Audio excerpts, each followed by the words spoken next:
நம்ம இப்போ பார்க்க போகிறது வந்து உளுந்து முறுக்கு. இந்த முறுக்கு எப்படி செய்யறதுன்னு சொல்லிட்டு பார்க்கலாம். நான் இப்போ உளுந்து எடுத்துருக்கேன். இப்போ வந்து குக்கரில் வந்து ஒரு அரை கப்பு உளுந்து எடுத்து குக்கரில் போட போகிறேன். அரை கப்பு உளுந்து போடுறேன். இப்போ இந்த உளுந்தை வந்து 2 விசில் வச்சு எடுத்துகிட்டு வரேன். நான் 2 விசில் வச்சு எடுத்துட்டேன். பூ போல் வெந்திருக்குன்னு பாருங்கள். இப்போ இதை என்ன பண்ணுறோன்னா மிக்சியில் வந்து நல்லா நைஸாக அரைச்சி எடுத்துகிட்டு வந்துடலாம்.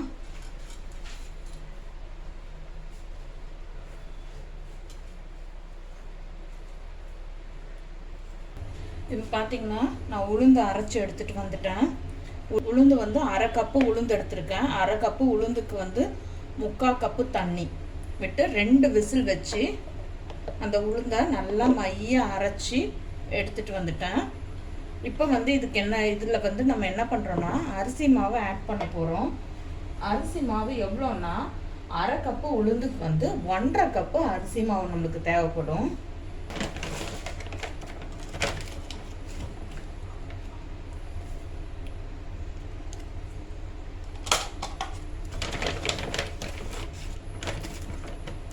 பாருங்க 1.5 கப்பு அரிசி மாவு போட்டிருக்கேன்.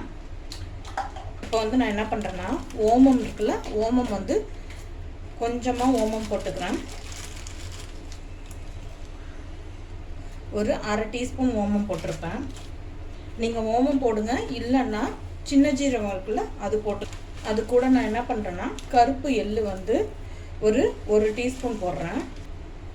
இது கூட கொஞ்சமாக பெருங்காயத்தூள், தேவையான அளவு உப்பு போட்டுக்கோங்க.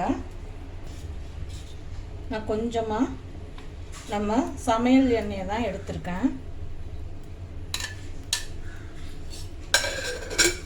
அதை லைட்டாக ஹீட் பண்ணுறேன்.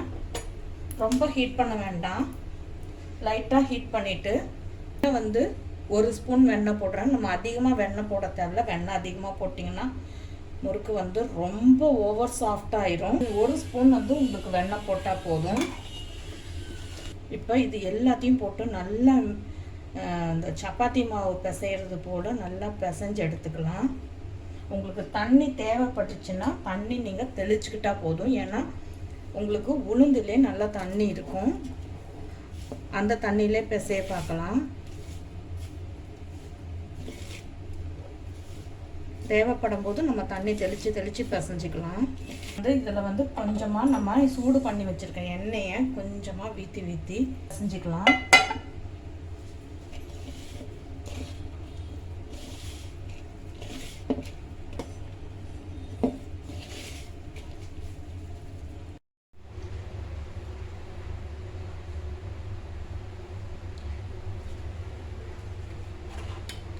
இப்போ பாருங்கள், எண்ணெய் நல்லா சூடாயிடுச்சு.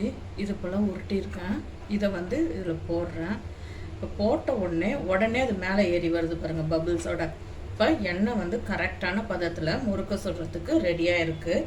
இப்போ நம்ம முறுக்கை நல்லா சுற்றி வச்சுருக்கோம் பாருங்கள்.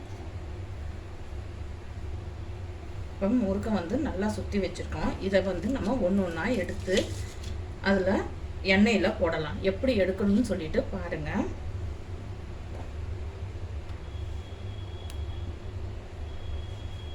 பாருங்கள், இந்த கவரை வந்து இந்த அடியில் கை கொடுத்துருக்கேன்.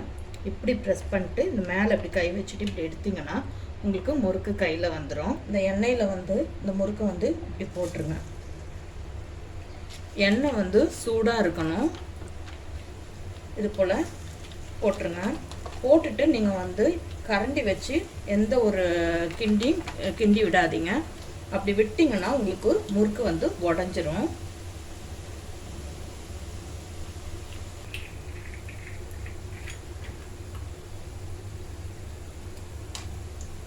இப்போ பாருங்கள், முறுக்கு இந்த அளவுக்கு வறுத்த உடனே நம்ம எடுத்து மாற்றி வச்சிடலாம்.